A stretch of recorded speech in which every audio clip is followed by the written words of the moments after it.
Hi everyone. आज हम बात कर रहे हैं price and output determination under imperfect competition. अपूर्ण प्रतियोगिता के अंतर्गत मूल्य एवं उत्पादन निर्धारण। इम्परफेक्ट अथवा एकाधिरात्मक प्रतियोगिता के अंतर्गत प्राइस और आउटपुट डिटर्मिनेशन करने के लिए हम दो शीर्षकों के अंतर्गत अध्ययन करते हैं। फर्स्ट, इक्विलिब्रियम इन इम्परफेक्ट कंपटीशन, अपूर्ण प्रतियोगिता में साम्य या उत्पादन साम्य या संतुलन। एवं second, price determination in imperfect competition, अपूर्ण प्रतियोगिता में मूल्य निर्धारण। अब इनकी बात हम आगे करेंगे। तो फर्स्ट है अपूर्ण प्रतियोगिता में साम्य या संतुलन, equilibrium in imperfect competition. There are two methods or conditions for equilibrium in imperfect competition. Clear? पूर्ण प्रतियोगिता एवं एकाधिक प्रतियोगिता में जिस तरह से साम्य और उत्पादन संतुलन किया जाता है, ठीक उसी तरह अपूर्ण प्रतियोगिता इम्परफेक्ट कंपटीशन में भी फर्म के इक्विलिब्रियम की दो शर्तें या विधियां हैं। First, total revenue and total cost method, कुल आगम तथा कुल लागत विधि। And second, marginal revenue and marginal cost method, सीमांत आगम एंड सीमांत लागत विधि। तो फर्स्ट है टोटल रेवेन्यू और टोटल कॉस्ट मेथड, कुल आगम तथा कुल लागत विधि। इस मेथड के अकॉर्डिंग इम्परफेक्ट कंपटीशन के अंतर्गत वस्तुओं का मूल्य एवं उत्पादन का निर्धारण उस पॉइंट पर होता है जहां फर्म की टोटल कॉस्ट एवं टोटल रेवेन्यू में जो डिफरेंस होता है वो मैक्सिमम होता है। और इस प्रतिस्पर्धा में, इस कंपटीशन में फर्मों द्वारा प्रॉफिट में वृद्धि करने हेतु मूल्यों में कमी की जाती है। इट मीन्स मूल्य कम करके ही फर्म प्रॉफिट में वृद्धि कर सकती है।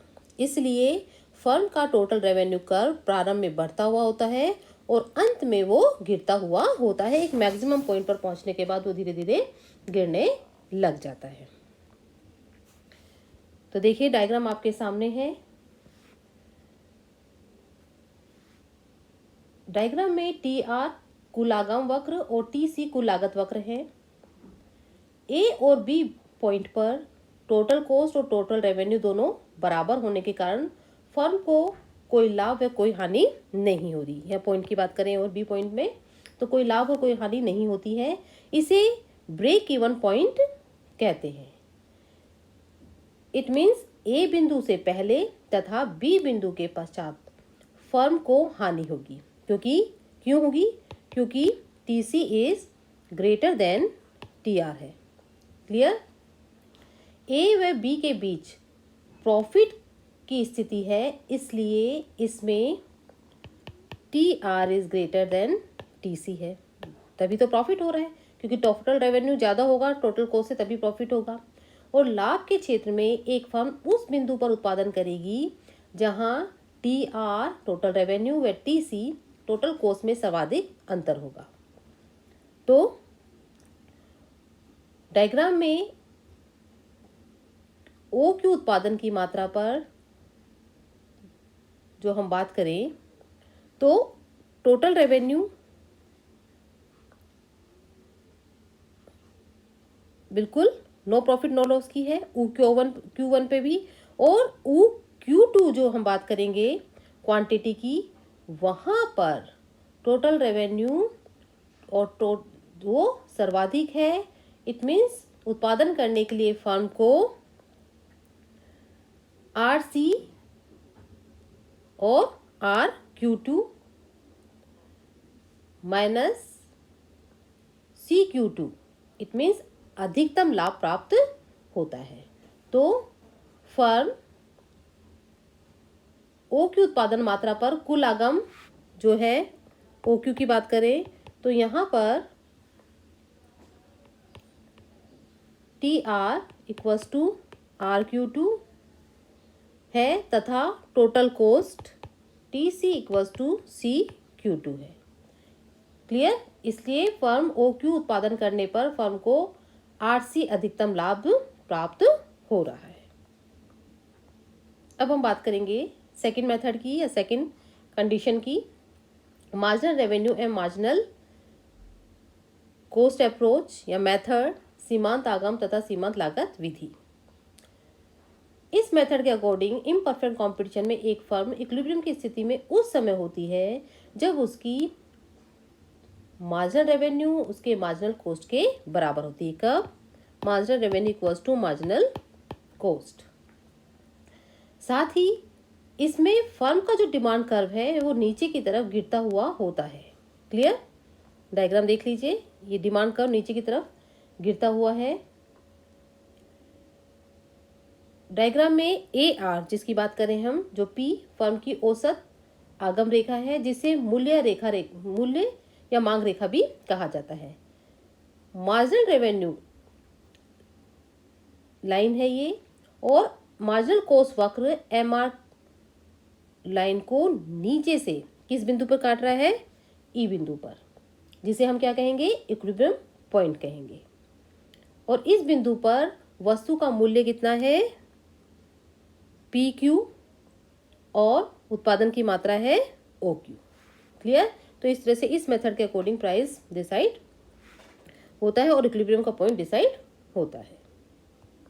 Now price and output determination under imperfect competition, अपूर्ण प्रतियोगिता में मूल्य एवं उत्पादन का निर्धारण। तो देखिए, शॉर्ट पीरियड की बात कर रहे हैं। इसमें अल्पकाल में इतना कम समय होता है कि फर्म अपनी उत्पादन क्षमता को मांग में परिवर्तन के अनुसार पूर्ण रूप से एडजस्टमेंट करने में पूरी तरह से समर्थ नहीं होती है। साथ ही इस अवधि में फर्म केवल अपने वेरिएबल फैक्टर्स में ही परिवर्तन कर सकती है। जैसे बात करें तो हम लेबर, कैपिटल, इन्हीं में चेंज कर सकती है, वो फिक्स फैक्टर्स में चेंज नहीं कर सकती।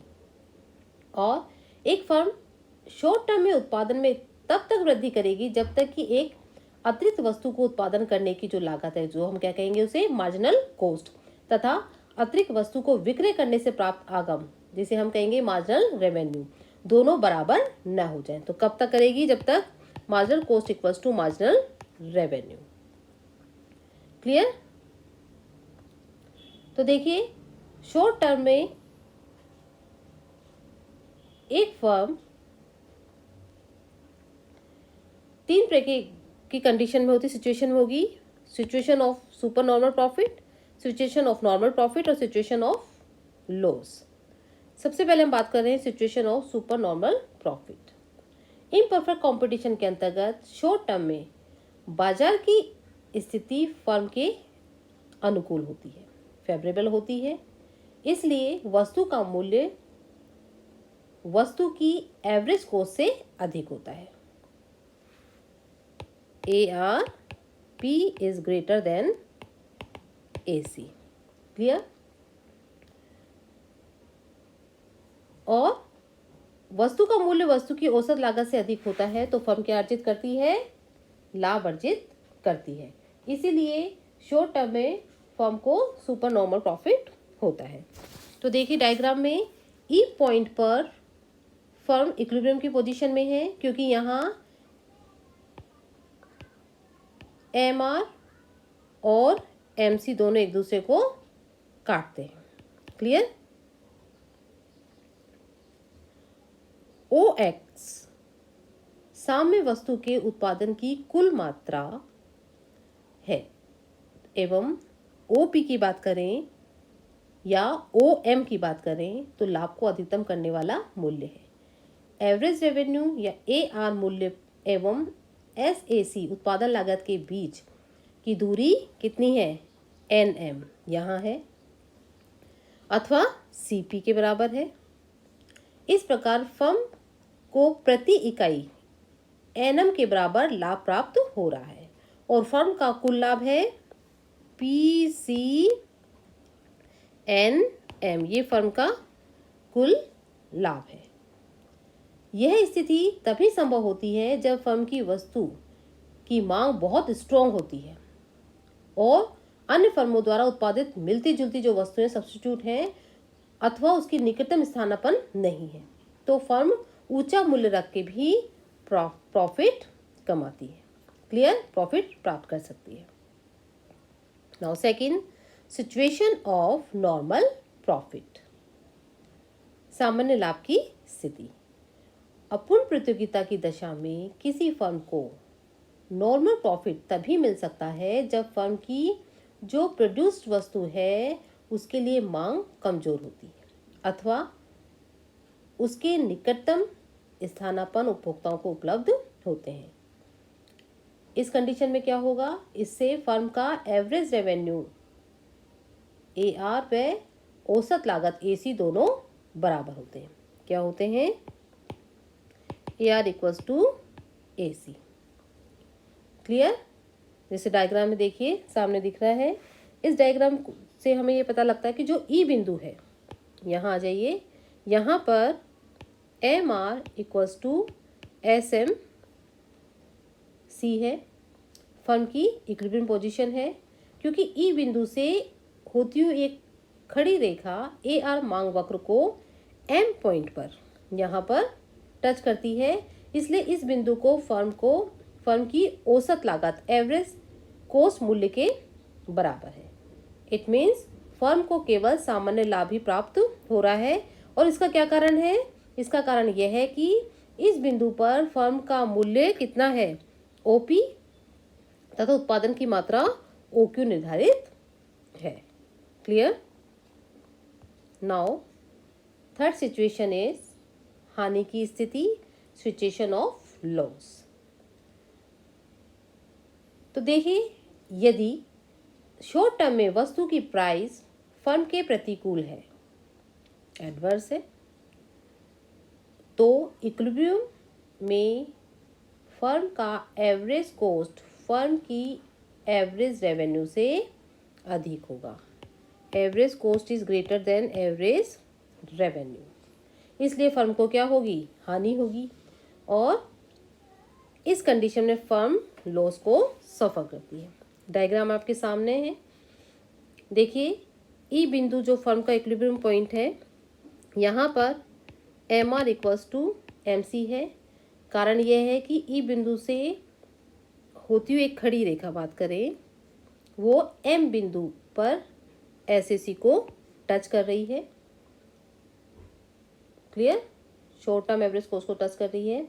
चूंकि short term average cost line firm के डिमांड वक्र जो AR से ऊपर है, वो यह बताती है कि औसत लागत निर्धारित मूल्य OP से अधिक है, इसलिए फर्म को NM के बराबर प्रति इकाई लॉस होता है, तथा कुल जो लॉस है दैट इज CPNM,